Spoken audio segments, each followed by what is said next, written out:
Lo cierto es que es un placer y un honor poder debatir con usted. Por desgracia, no ha sido algo demasiado frecuente. Es, en realidad, la primera vez que debato con usted. Coincidimos una vez en un debate de televisión junto con otros candidatos y que podamos debatir es algo positivo. Me sorprende que a veces en esta Cámara, en los debates de investidura, digamos que algunos intervinientes salen con las cosas preparadas. Yo me voy a ceñir a la intervención que ha hecho usted porque creo que es algo positivo que debatamos aquí y que hagamos referencia a las cosas que se nos dicen. Usted dice que quiere ser estupendo. Usted lo es. A mí me parece usted un señor estupendo y creo que usted tiene muchas cosas buenas. Tiene usted sentido del humor, es usted un tipo irónico, creo que es usted un parlamentario con retranca que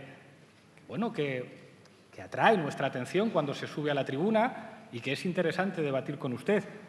Si el problema no es ese, si el problema no es personal, señor Rajoy, no es que ustedes no tengan algo bueno, en lo personal seguro que sí, como todo el mundo.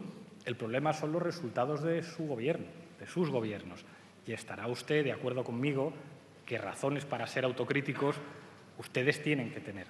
Ha habido una cosa, tanto en su intervención como en la del señor Sánchez, que me ha llamado la atención a propósito de las devaluaciones. Ha dicho usted, hemos salido de una crisis sin devaluar. Bueno, claro, ya, es que España no puede devaluar la moneda. Sería una cosa impresionante que saliéramos de una crisis devaluando.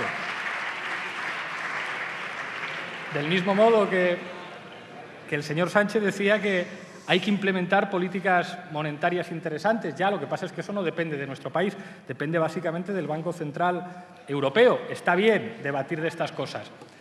Y esto tiene un elemento curioso. Yo no sé si le ha traicionado el subconsciente, porque ha dicho usted, hemos salido de la crisis sin devaluar la moneda. Claro, devaluar la moneda no se puede porque no hay peseta. Entonces, ¿qué es lo que se puede devaluar? Los salarios, las condiciones de vida de la gente. Si le damos la vuelta a lo que ha dicho usted, después de decir con simpatía lo evidente, lo que usted ha reconocido es que claro que hemos salido de una crisis devaluando, porque no se puede salir de una crisis sin devaluar, en este caso, los salarios. Usted decía que es usted demócrata. Bueno, claro, esto es muy fácil de decir. Lo que pasa es que ser demócrata tiene una serie de implicaciones. Se lo decía antes en mi intervención a propósito de la noción de soberanía. En el aniversario en el que ustedes llegan a un acuerdo para reformar el artículo 135 de la Constitución, que entrega la soberanía de nuestro país a poderes exteriores y hace que, independientemente de lo que decida el Parlamento, que es el depositario de la soberanía popular, un gobierno esté obligado a tomar medidas que pueden afectar a su gente, pues entienda usted si le digo que eso es pues por lo menos asumir un déficit democrático para nuestro país. Cuando el Parlamento no puede decidir y lo deciden desde fuera, tenemos un poquito menos de democracia. Los que recortan la democracia, creo yo, son menos demócratas que los que entienden que las decisiones de un país la tienen que tomar las gentes de su país a través de sus representantes y no los poderes financieros y la señora Merkel.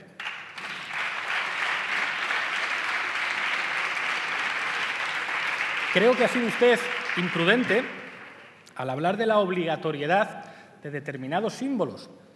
No quería volvérselo a recordar, pero es que su partido lo fundaron unos señores que obligaban a hacer el saludo romano y que a veces juraban sus cargos con camisa azul. Entonces, cuando hable usted de la obligatoriedad de signos, tenga usted un poquito de decoro, porque a España no se le olvida de dónde vienen ustedes. A España no se le olvida que su partido lo fundan los cuadros de una dictadura. Esos son los únicos que en España han obligado a hacer determinados gestos, esos eran los que prohibían a los demás partidos políticos y esos eran los que nos han hecho cargar con la vergüenza de que en nuestro país durante 40 años hubiera una dictadura. Yo sé que a ustedes les avergüenza, pero es que es la verdad. Su partido lo fundaron ministros de una dictadura. Es lo que hay.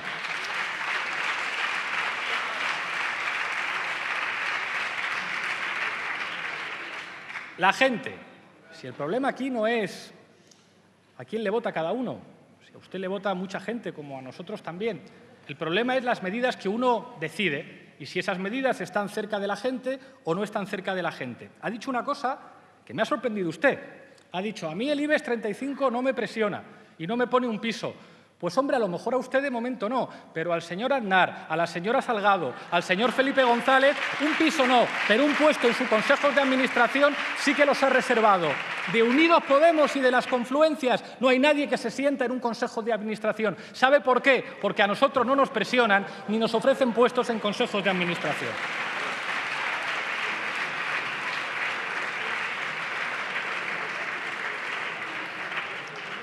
Ha dicho usted también, a propósito de la soberanía, que a usted no le presiona nadie y que hacer política, al fin y al cabo, es trabajar para la gente. Pero claro, usted ayer dijo una cosa, ayer dijo, hace falta un gobierno que no asuste a los inversores y que no asuste a los socios europeos. ¿En qué quedamos, señor Mariano Rajoy? ¿Su gobierno ante quién da la cara? ¿Ante los inversores y los socios europeos o ante los ciudadanos? Tenemos dos concepciones de la democracia distintas. Nosotros pensamos que un gobierno da la cara ante los ciudadanos. Hablaba usted de Grecia y la cosa tiene narices, con perdón.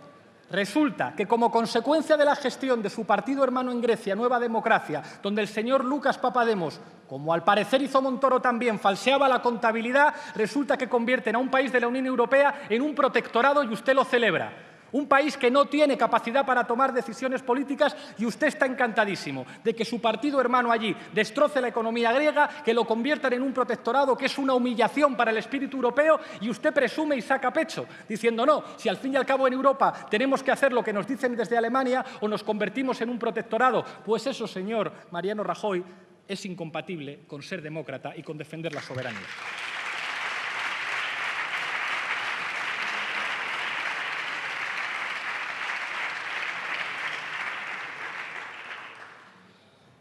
Los datos. Creo que es muy difícil, y se lo decía antes en mi intervención, plantear que tenemos razones para ser optimistas. Era ya poco creíble lo que decía el señor Aznar cuando hablaba del España va bien, y eso que era la época de la burbuja, era la época de los pelotazos urbanísticos y la época en la que su gestión convirtió la corrupción en una forma de gobierno y de aquellos polvos estos lodos. Pero plantear en el año 2016 que España va bien, que los datos económicos llaman al optimismo, cuando encabezamos las estadísticas europeas en desigualdad, que detrás de esas estadísticas hay personas, hay gente que no llega a fin de mes, niños que sufren pobreza, niños que no se alimentan adecuadamente, jóvenes que se tienen que marchar de España. No diga usted que España va bien. España son los españoles, no la tranquilidad de los inversores ni la tranquilidad de sus socios europeos.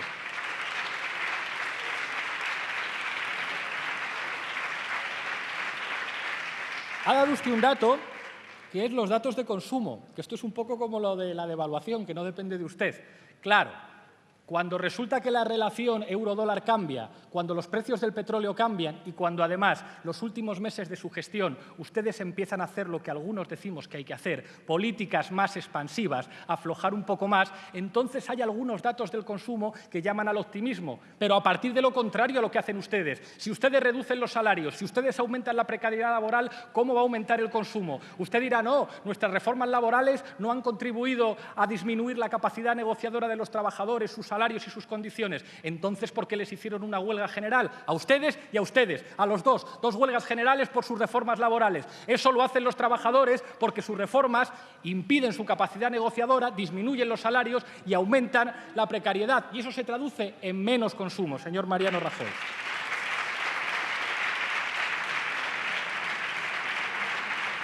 Decía usted que España es un país en el que viene mucha gente. Bueno, en los últimos tiempos, por desgracia, cada vez viene menos y cada vez se van más. Y no se van de aventura, como decía una de sus ministras. Los jóvenes españoles se van porque este país no les ofrece una alternativa. Y ese es el resultado de sus políticas. Hablaba usted de Madrid y Barcelona. Pues se lo voy a decir. Donde nosotros gobernamos aumenta la inversión extranjera y en el caso de Madrid hemos conseguido reducir la deuda. Y son datos oficiales, aunque a ustedes les duelan. Voy terminando. Hay una cosa que ha dicho usted que es verdad, completamente cierta. Hay tres opciones en este país: o repetición de elecciones, o un gobierno de ustedes, mediante un acuerdo con el Partido Socialista, porque si no, no hay manera, o un gobierno a través de un acuerdo del Partido Socialista con nosotros. ¿Y sabe lo que se está jugando en esas tres opciones? Básicamente dos ideas de España. Su idea de España tiene que ver con usted.